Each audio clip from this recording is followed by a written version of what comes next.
சிவராத்திரியை முன்னிட்டு குமரி மாவட்டத்தில் 12 சிவாலய ஓட்டம் நேற்று தொடங்கியது.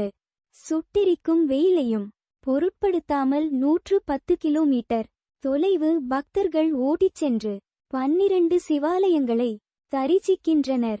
கன்னியாகுமரி மாவட்டம் விளவங்கோடு, கல்குளம் தாலுகா பகுதிகளில் 12 சிவதலங்கள் அமைந்துள்ளன.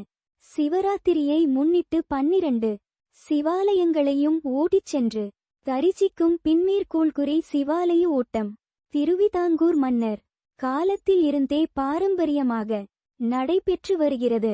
சிவராத்திரிக்கு 7 நாட்களுக்கு முன்பு மாலை அணியும் பக்தர்கள் நோன்பு இருப்பது வழக்கம்.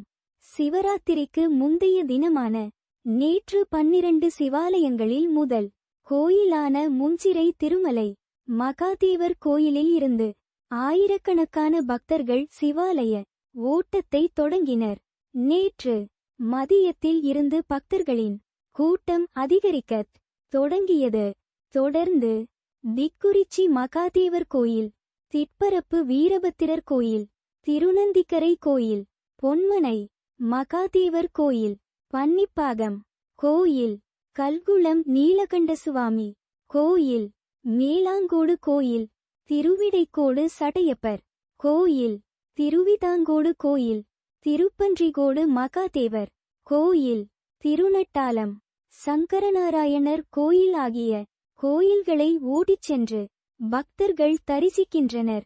இன்று சிவாலய ஓட்டம் நிறைவடையும் நட்டாலம் கோயிலில் இரவு முழுவதும் கண்விழித்து சிவராத்திரி பூஜையில் பங்கேற்பார்கள். சுமார் 110 கி.மீ சுற்றளவில் அமைந்துள்ள 12 சிவாலயங்களையும் ஓடி தரிசிக்கும் பக்தர்களுக்கு வழிநெடுகிலும் பொதுமக்கள் சுக்கு நீர், கடலை, பானகம், மோர், கஞ்சி, பழம், இளநீர், நுங்கு போன்றவற்றை வழங்கி வருகின்றனர். இது தவிர முதியோர் 12 சிவாலயங்களை வாகனங்களில் சென்று தரிசிக்கின்றனர். சிவாலய ஓட்டம் மற்றும் சிவராத்திரி விழாவையொட்டி குமரி மாவட்டத்துக்கு இன்று உள்ளூர் விடுமுறை அறிவிக்கப்பட்டுள்ளது.